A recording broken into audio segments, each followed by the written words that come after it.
Hi, my name is Nicole, and this is an informational video on special education laws and the history of special education laws.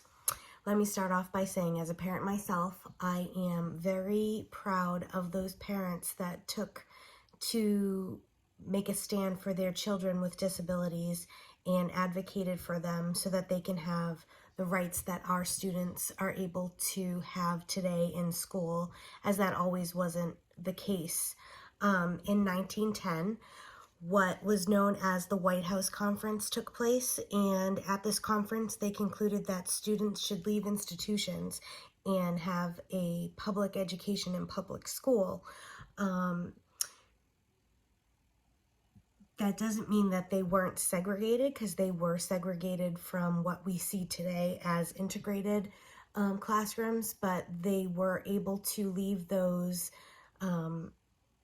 institutions and go to public school thanks to what is known as the White House Conference that took place in 1910. In 1911, New Jersey was one of the first states to pass laws that required students with disabilities to be educated in public school. And I'm also proud to say that following New Jersey was New York and my home state of Massachusetts. That isn't to say that there weren't hiccups with what was taking place. In the 1930s, the numbers started to decline as special education programs were not doing what they intended for them to do. They were still segregated, and the restrictiveness was mimicked what institutions were doing. So a lot of people were taking their children out of public schools. Moving right along, advocacy helps with school boards, administration, teachers, and legislation. Parents in the 30s and 40s began to advocate for their children to create change so that their children wouldn't be excluded in school. This helped develop special education services, and these parents went before Congress to educate them on the rights of their children and how those rights weren't being met. In 1950, the National Association for Retarded Citizens, ARC, was organized by 42 parents, 13 local and state organizations, to provide information, monitor the quality of care that the students were getting, and advocate rights for mental disabilities and intellectual disabilities. Additional advocacy groups were coming out of the woodworks in the 1950s. The United Cerebral Palsy Association happened in 1949. The National Society for Autistic Children was established in 1961, as was the National Association for Down Syndrome in 1961.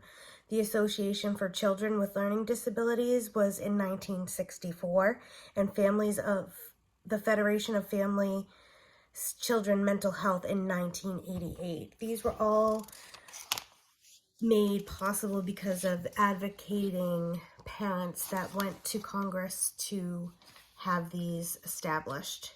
My hats go off to them, because I would do the same thing for my children. And now, because of those parents, my children and your children are now allowed to have these requirements be met. Civil rights movement of Brown versus the Board of Education provided equal rights for minorities, as well as paved the way for protection of individuals with disabilities, providing policy change that was desperately needed for students with disabilities. Students with disabilities were treated differently and were segregated during education. So when this passed, this was huge for our special needs education. In 1972, the case of the Pennsylvania Association for Retarded Children versus Pennsylvania class action lawsuit in 1972, which was also known as PARC, resulted in children 6 to 12 must have free public education. Mills versus the Board of Education in 1972 7 students in this case were brought on by parents of students who were denied and excluded from public education in Washington, D.C., which violated the 14th Amendment when they were excluded without due process. Then became the Education for All Handicapped Children's Act of 1970, the Elementary and Secondary Act of 1965, passed by President Lyndon Johnson. The University of Massachusetts Global says that, according to the National Center for Education, 7 million students ages 3 to 21 get services in public schools now.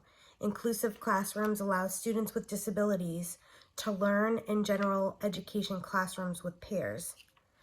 Education for All Handicapped Children's Act, EHA, any schools getting federal funds are required to provide equal access to education for students with physical and mental disabilities. They must evaluate and create individual education plans, as well as provide modifications and accommodations for diverse learners. Fair and appropriate services and federal funds to educate students with disabilities are also made available thanks to the IDEA, Individuals with Disabilities Act. This helps to create what we know as 504 plans and individual education plans, IEPs. They use less restrictive environments, inclusive classrooms, which wasn't the case way back when. Free appropriate education, FAPE, handicapped students' needs are met. Collaboration with parents, teachers, guidance, and psychologists prepare IEPs and 504 plans with the least restrictive environment in mind. Assertive Technology Act of 2004 grants technology for students and provides the resources to get those to the students with disabilities that need them. And Handicapped Children's Protection Act of 1986, Smith v. Robinson set the stage for legal costs to be covered for those families that wanted to take to court for violations of their rights. So this means if a family has to go to court because their students are not, their needs are not being met, they don't have to worry about the cost because it will be reduced thanks to this legislation. Before closing, I just wanted to share some helpful websites. The Department of Elementary and Secondary Education in Massachusetts is a great website, and it has lots of resources for parents and families, which you can be located at www.doe.mass.edu. And another resource that I found that is very helpful for parents is a parent's guide to special education, and that can be found on www.mass.gov, and you can type in a parent's guide to special education. Those links will be provided on the special law presentation template, and I will provide that along with this video. Thanks for watching.